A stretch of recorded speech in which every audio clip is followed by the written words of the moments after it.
All this week, we have brought you stories remembering the people affected by U.S. Air Flight 427. It crashed in Beaver County 25 years ago this week.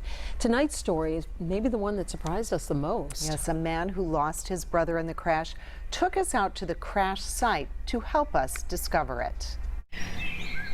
Down this road, in this clearing, on the monument to 132 people who died here, you'll find this. Hard to believe it's still coming up 25 years later. It really is. It's hard to believe. They're pieces of U.S. Air Flight 427. Painful reminders still coming to the surface 25 years later. Well, this looks like synchronite insulation. This could be a piece of the fuselage, maybe a part of the glass from the windows. It's still coming back up. It's unbelievable. Bill Brown lost his brother Ron here in the crash September 8, 1994.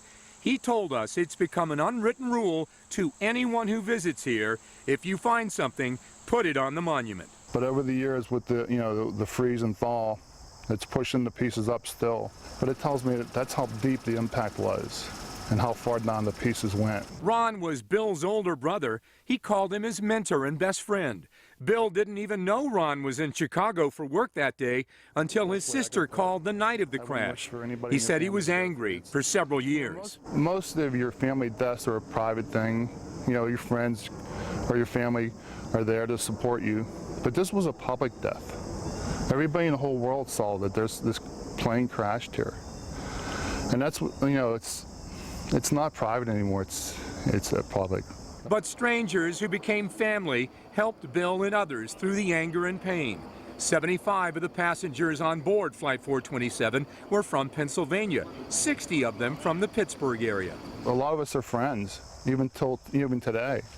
And, you know, when I see a family member, you know, I don't think of them as being, you know, a friend out of a tragedy. I think of them as being just a friend, you know, somebody that understood how I felt. So, on this day, at this monument, in this clearing, Bill leaves behind those new pieces of Flight 427. He no longer needs mementos or reminders. His scars are there forever. His memories now come from the heart. It's so weird how many times, you know, I've had a really bad day and I'm driving home to work and I see a plane fly over. And I'm like, Ron's here. So I know things will be better.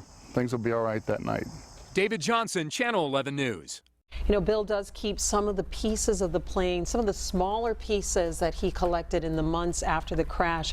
And he gave us these couple of pieces that were recently found to show our viewers and our newsroom. And I have to tell you, it's a little bit tragic and very sad just even holding these when you imagine that maybe this might have been part of a window, this might have been part of the fuselage, or maybe in the cargo area. I mean, these were pieces of the plane that went down. It's almost like you're holding something very sacred. It is, it is. And I talked to Dennis Connolly earlier this week. He also told me about these pieces. He has seen them, he has found them, and it's just amazing that 25 years later, these things are still surfacing. He usually goes there and collects the debris from the monument and then disposes of it.